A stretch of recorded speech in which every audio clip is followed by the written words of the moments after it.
Sounded pretty Rightio, official. this is DJ Devil Pope, and I'm joined by the Pulverised Cranial matter guys. Thanks for agreeing to an interview. It's all good. Chris is over there. Out of the way, hiding. Yep.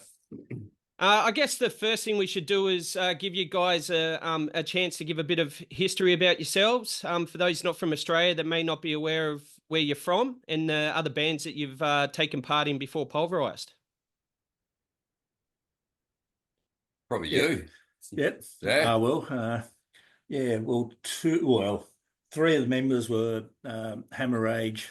intense hemorrhage members back in the day, and still going now. Minor Spills, our vocalist here, and what else we've been in?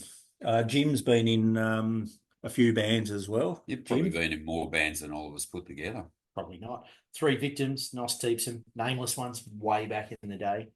Always used to watch these Hemorrhage boys and look at AB's band and go, fuck, I'd like to steal his band. And he did. Took him 25 years. Yeah, but yeah. What about that fucking Doom band you're in? Oh, that's pass. No. Ignore. But the Melbourne Doom band that's got like 17 people in it, and that really hot chick. Like Gaia Webbed, he's fucking around with a new album. Yeah, like Gaia Webbed, there's stuff going on there. I don't really know. It's very not artsy fartsy. It's doom not metal. It's not nothing like Pulverised Cranial matter, but he plays Doom in a Doom band. Yeah, they made him wear pants. Oh, and shirt, man, and makeup. And a top hat. Yes, wasn't there a top hat involved? There was something. Yeah. Classic. Yeah. What's happening anyway? What's going on, mate? Well, we got to talk about bands that we were once in. I was once in a band with these guys years ago, left, and then they've pulled me back in. Yeah, well, just a note that Hemorrhage has been going for 30 years and still going. It's huge. A lot of history there too. Yeah, fucking hell. You know, Tom. Most of it we can't remember. Most of it shouldn't be remembered in public, or else some of us could get arrested. Definitely a legendary band locally. I know you guys won't agree to that, but it is to us. Anyone that's, you're going to love this, reaching that 40 mark, was definitely aware of who Hemorrhage were back in the day. And obviously a little bit of interesting history there with some troubles with one of the albums there, but we won't go into that. We might save that one for another time, because that would be a very interesting interview with, if not Chris and Ricey and AB as well. And you've got to make sure we've got our lawyers present, man. There's probably certain things I'm not allowed to talk about still with that one. True. All right, so I wasn't aware of this. I was 40. Well, I'm not yet. I'm getting another beer. Hang on. Go for it. Oh, that's right. These guys have been up since early morning, so they're on the, I guess we'll say the breakfast beers, because it's not 12 o'clock here yet in Tasmania. And they didn't even say where they're from. These guys are mostly from the Northwest Coast, so maybe mention that. Where's the place that you're all from? Yep. I'm from Penguin, and that's where we are now, where we've been jamming and all that sort of shit. And the rest of the guys, Jim and Chris is from Burnie Way, and Spills is Shearwater-ish. Yeah, I kind of live on the east coast of Tassie, which is around about 3.5 hours drive that away. Actually, on this camera, it's probably that away. But anyway, and I was jamming with these guys a few years back and having to drive literally 3.5, 4 hours to get here and jam. It wasn't working out so well. And my misso lives up closer to these guys, so I fucking moved up towards him. Yep. Did I say him? You did. Bit interesting there. So something that I wasn't, look at that. Something I wasn't aware of was that I guess Pulverised has actually been around in somewhat of existence since 2012. Who came up with the band, and how did you go about it? Well, that'd be me, and basically, yeah, I just wanted a drummer who would just not be too technical. So I thought of Jim. That's me, the non-technical drummer.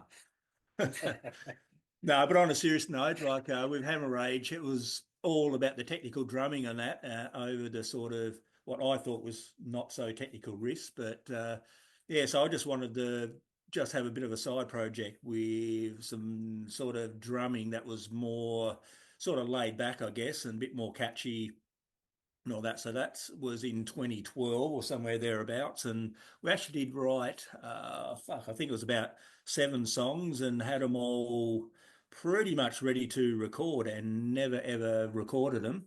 There is some YouTube footage of a couple of them songs on YouTube. Yep. sort of thing with a very raw recording. And yeah, it's actually heavy as fuck. But yeah, and then I guess about fucking 2020-ish, we decided to do it again. Hemorrhage was sort of not in hiatus, but just not doing that much at the time. And yeah, so we sort of rehashed it and then did the debut album with just me and Jim. I did all the instruments, bar drums, and Jim did the drums. And then the thought of playing it live, we thought, fuck, we need some more members, and sort of brought Chris and Spills in on it. Well, that was about to be another question, actually. So Pulverised released an album, Brutality Begets Brutality, that was released in 2021. Where was that recorded, and who wrote most of it, if not all of it? Well, I suppose the writing thing, I wrote all the music, and then Jim I just play drums. I don't like to think that I write drums. Like, he writes riffs, and the riffs just suggest themselves with their accents to me, drum beats. So I don't really write anything. I just play along. And they were recorded exclusively in the Grenville Street bedroom studios. Yep. Nice. Which randomly I grew up on 50 years ago. So there you go. So weird. So weird. Was that was self-released, or did you release it through somebody else? No, released on a Russian label, fucking Coyote Records, who actually have been around for a very long time and got some fucking pretty cool shit on their label. So it was pretty chuffed to work with Dimitri from Coyote Records. So yeah, so basically was actually toying with the idea of releasing it with Grindhead Records, and then somewhere along the line, Coyote Records poached us, and I sent some recordings to them, and they were wrapped, and wanted to release it. So yep. Cool. All right. So from what I've been told, you're also writing new material at the moment. How's that coming along, and when can we likely expect a new album? Hopefully it's done sometime around the end of the year or very early next year, ready for public release. We are balls deep in it. Drums and guitars are done. Bass is basically done. Yeah. Which you're recording it at the moment. Yeah. The bass. It's smashing. Yeah, it's actually, without meaning to nepotism and shit, it's pretty fucking good. Like, I got to the jam a little bit late today and walked in on them jamming on a new song, and fuck, man, it's pretty heavy. Unlike album number 1, which was a Ricey special that I just played drums on, everyone's done their bit for this one. So well, not everyone. Stiffy, you're gonna do your I'm waiting until they finish doing their thing. Like today, there was a song that they were jamming on that I hadn't actually heard with Chris's bass on until today, and it changed the whole aspect of this song. It's fucking heavy. He does like this hyper blast fucking Canadian shit in one of the songs, which is just like, it's just insane. It's really good. Yeah. Nepotism. Yeah, no, it's not bad. You're giving me a stiffy, darling. I have been known to give you a stiffy. Porn Nice. store stiffy. No, a Tom, shout out there. nice. A shout out there. Who doesn't love a bit of the old blood duster, eh? Oh, what a band. So I remember when that album came out, I was in high school. Ooh. All right, that's it. Enough of this conversation. I think I might have been 25 or 30 when that came out. We're all collectively pretty fucking old. You do realise that, don't you? You're pushing towards 200 years of slam experience. Actually, I think we must be up to 200. When do you turn 50, Chris? Next year? Yeah. When do you turn? The year after? No, I'm like 46. You are. Oh, he brings us down, so we're probably around about the 199 Yeah. And mark. I'm thinking about 70 next year. Your liver's 70. Classic. Well, I guess that brings us up to the big reason that we're trying to do the interview. You guys have a huge gig coming up with Nile. Is this the biggest opportunity the band's had so far? Yes. Yeah, that's so. Yep. It's fucking up there, dude. I would probably venture to suggest not just on a band level, but every individual in the band has never played a show the level that this will be. It's fucking it's up there. It's up there for me. For me, I might be personally. wrong. Like Nile, I've worshipped since they first come out. It's like, so this is a brain fuck for me. But if you remember, sorry, I left my phone on. What was it, a year and a half ago? Incantation came down and played. Yep, true. That was pretty fucking big for me too. But Niles, oh god, man, have you heard the new album? Jesus, we're in fucking Pretty trouble, insane. man. That's brutal. yeah. When we found out, when our what do you call him? What's Will other than a wanker? What is Manager, it? booking He's our manager, booking guy, annoying, tall, good-looking motherfucker that he is. Will, thank you. We love your work. We do love you, actually, dude. You're an arsehole, but we love you. He's gonna hate me for that. When he came to us and approached us about Niall coming, none of us kind of really believed it. It's like, what fucking, because you know as well as what anyone, and probably the rest of the world doesn't know this if they are watching this, but Tasmania is literally the arse end of the earth. You might as well be in Antarctica or the fucking Arctic. That's what it's like when it comes to getting live music down here. But we've had this great resurgence since COVID of fucking bands starting to tour around the world. It's pretty cheap for an American band to tour in Australia, so they've been coming down, and now we've got the mighty Nile coming. We're all in shock. And we found out they were coming by being asked to play with them. Yeah. Nice. Pretty fucking cool. I'm actually supplying them with beer and whiskey and the vodka that I make, so that's even cooler. Yeah, give us a little bit of background on what you do there, because I think that's pretty interesting. Go on, throw it out there. Oh, well, Will, our manager, came to me about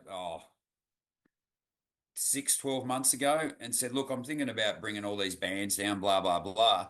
How would you feel if your brewery distillery that you work for supported us by supporting the rider? So, I'm a brewer, distiller, and we do wine as well. So there's not much we don't make that's alcoholic except for probably tequila. And yeah, it was a no-brainer. I just said yes. And so now I get to promote beers like this, which I make.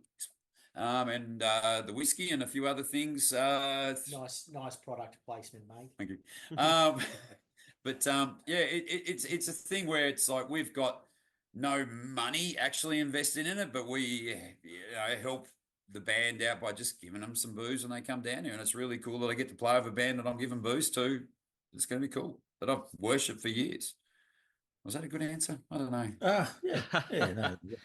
No. It's going to be an interesting show, because for those of us in Hobart, we were thinking, is it going to be at Alta? Because Alta's kind of it's a small venue, really. The stage is kind of small. But then when we get told it's going to be at the Unibar is, the stage is huge and the venue's kind of weird. It's like a, I don't know, it's like a straight line. It doesn't come around. It doesn't encompass the stage. The stage is on one side, the bar's on the other. And then there's like exits either end. It's an interesting venue. The last time I was there anyway, I did security there for some dubstep crap that I wasn't into. But the venue fits a lot of people in, like DJ stuff. Oh, yeah. Yeah, it fits a shit ton of people in it. I think that's probably the main reason that they chose to go there instead. I think they can fit over 1,000 in there. Yeah, I think so. I think they were hoping that because it's Nile, who are so well known throughout so many groups of metalheads, that they were hoping to get as many people in as possible. So that's kind of why they've stacked the lineup as well. So there's like 5 bands playing, Which means if you haven't bought tickets, go buy some fucking tickets. Buy the tickets. Buy the motherfucking tickets, cunts, or I'll send this bastard around. And he's not going to fight you. He'll just be naked. I've seen him go off a few times. I I think don't they'd know, be more I haven't worried read about. this. Well, then again, who knows what they'll be worried about if he's doing that? No, look, honestly, it's probably going to be. I think we sold, 300 or 400 tickets or something like that so far. I think we're third around Australia when it comes to ticket sales, and Tasmanians been fucking slack like they are. There's probably not going to be a lot of people buying tickets till the week of the gig. Exactly. No. Don't do it. Buy the tickets. Buy the tickets. Buy the tickets, Tasmanians. Yeah. Very true. Do you? Well, what's your favourite Nile album?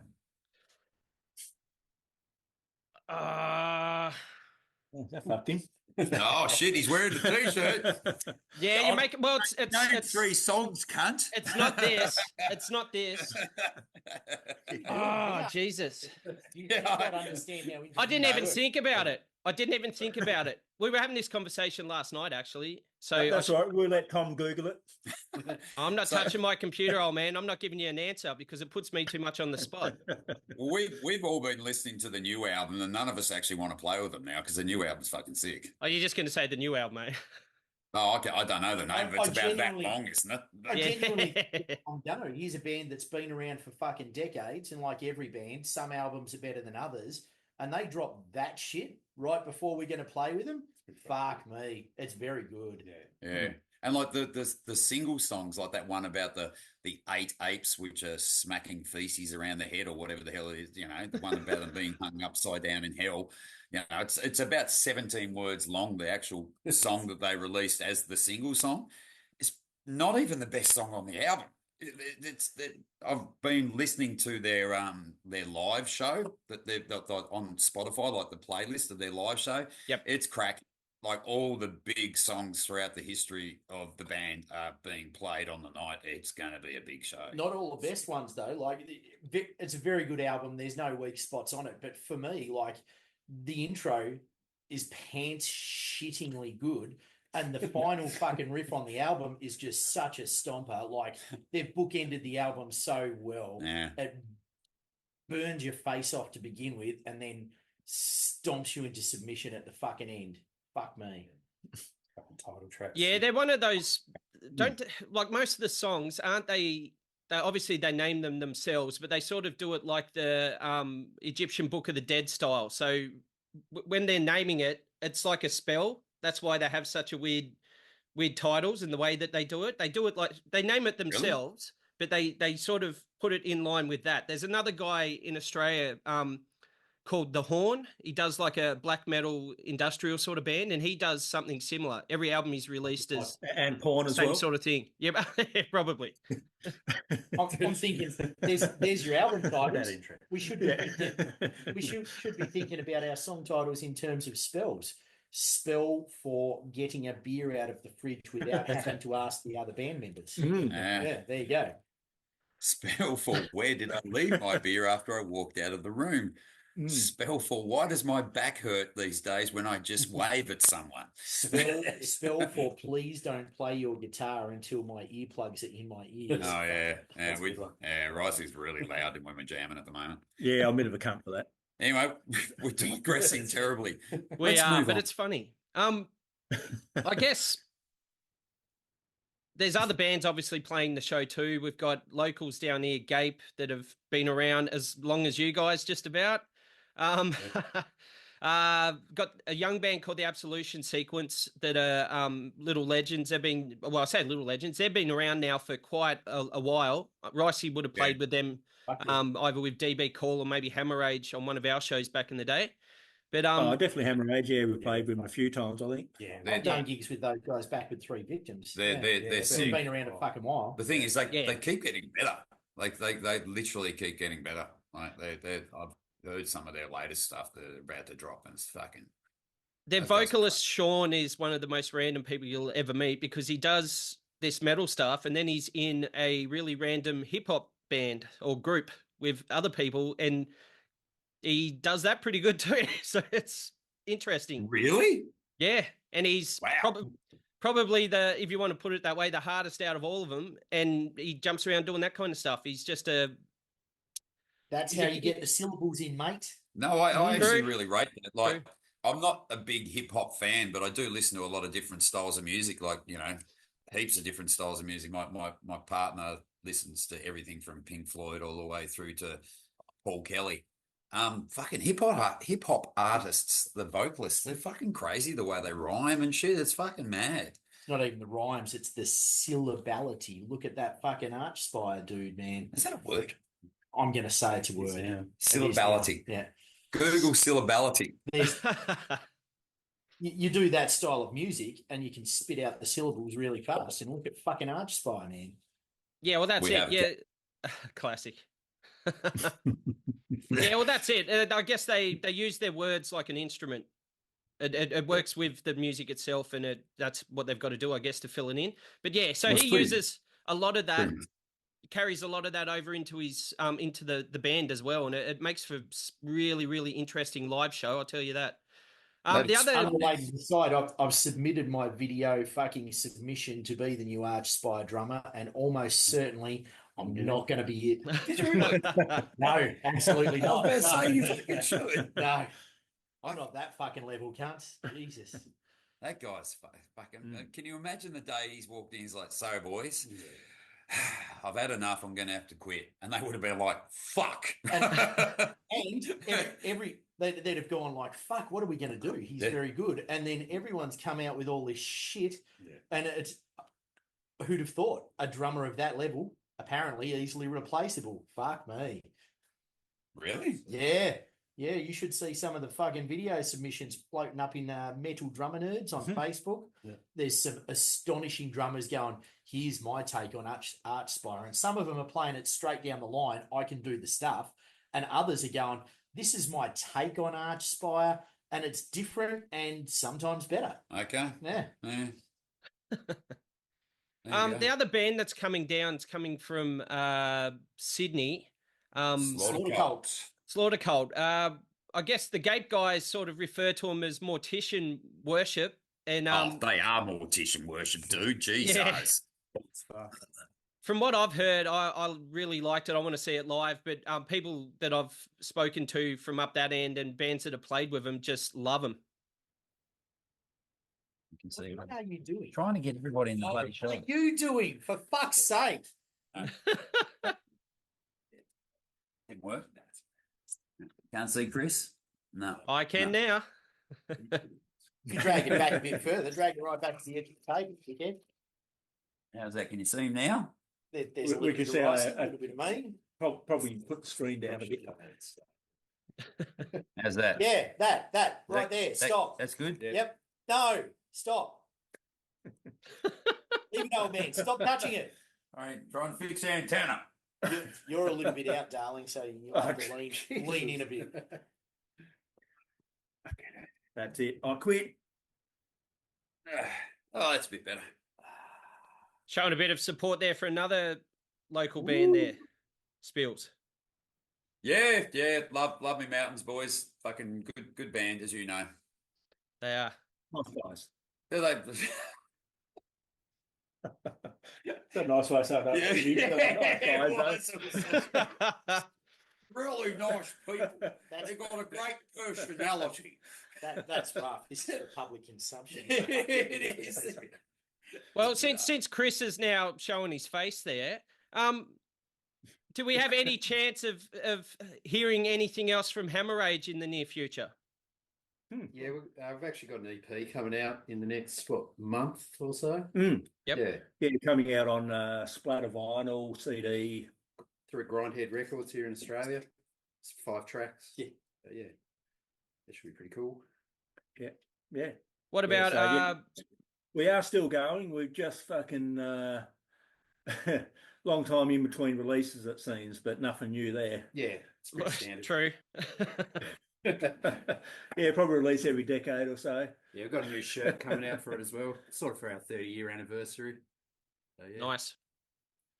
Yeah, I'll just throw up the age gap there again. I've still got a poster on my wall here from when Omni and Gathering came down in 2002. and played with you. I couldn't go to the Hobart show because I was 15. Yeah. I had to go to Lonnie's show because it was the only one I could get into. Yeah, that was a good tour. That was sick. Yeah, fuck yeah, yeah. Psychroptic as well. That's not even a really old fucking Hammer Age gig, Jesus. Psychroptic, Omnium, Gavram, and Hemorrhage. Yeah, I can't remember.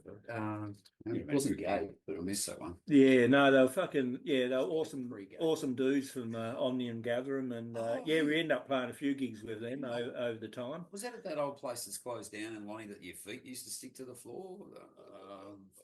No, it was in like that mall place. Yeah, some place that's fucking above all these steps and shit. Yeah. No. The Yorktown Square one.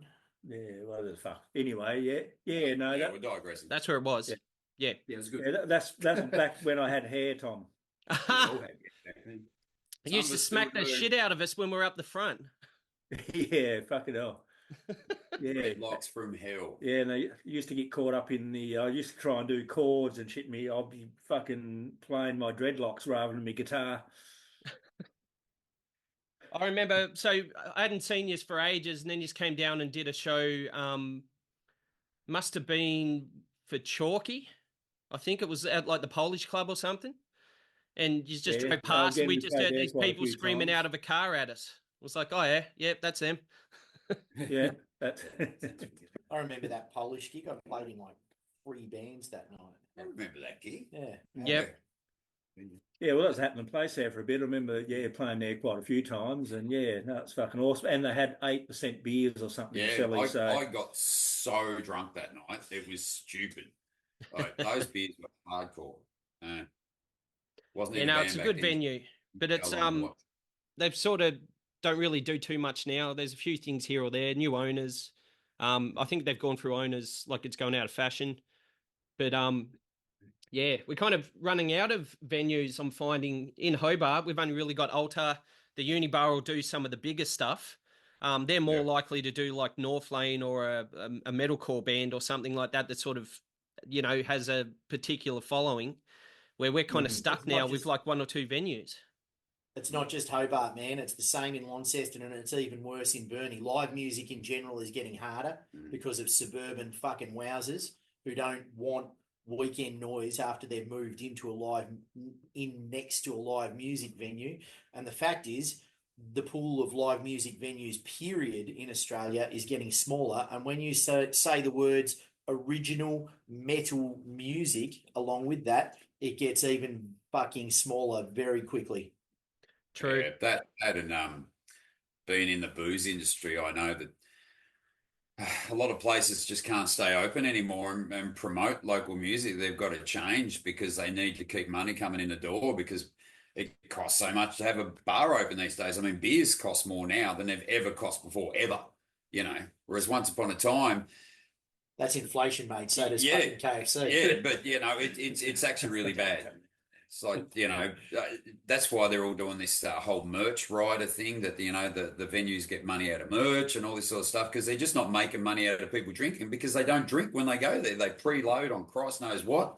And, For the record, a merch rider, venues out there, a merch rider is fucking shit. The percentage we make on our merch is not very large. Fuck off.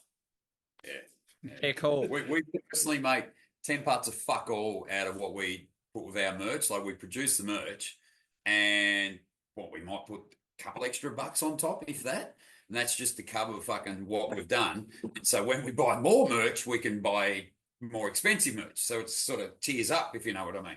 The facts of shitty band life. This band costs us all money. The merch pays for itself, and we're growing the merch. Yeah, we've never the profit from our merch lets us buy a little bit more merch each time. Yeah. None of us take a cut. When we go to a gig and fucking earn money from the gig, that goes straight into the band pool and buys more merch. We all pay for the travel, the hotels, and associated fucking gear costs out of our own pockets. Bands don't make money. Stop taking our money we don't make. Yeah, if you're a metal band and you're actually making money, fucking yay for you. You've done well. Because it's not a thing. Even what do you call normal music these days? Popular music? Pop. Rock and pop. Even the normal sort of styles of your Triple J's that are super popular and shit like that, Nobody makes money these days out of music. It's fucked. It's true. Lars was right. Oh, God help us. I know. Who would have thought? All right. Well, we've got a couple of minutes left, so I reckon I will suggest that you choose some songs to play, and I don't want just Pulverised. I want a Pulverised track, a Hammer Age track, and a Nos Tiepsum track. Ooh. Go for it.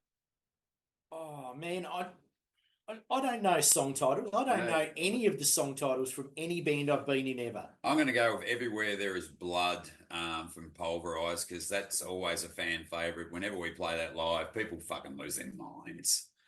That's actually where the name Dad Slam come from, was that song. Nice. We played it, our very first gig, which was in Sydney. First time I played live in 30 fucking years. Which sounds scary to say the numbers like that, but it was actually true.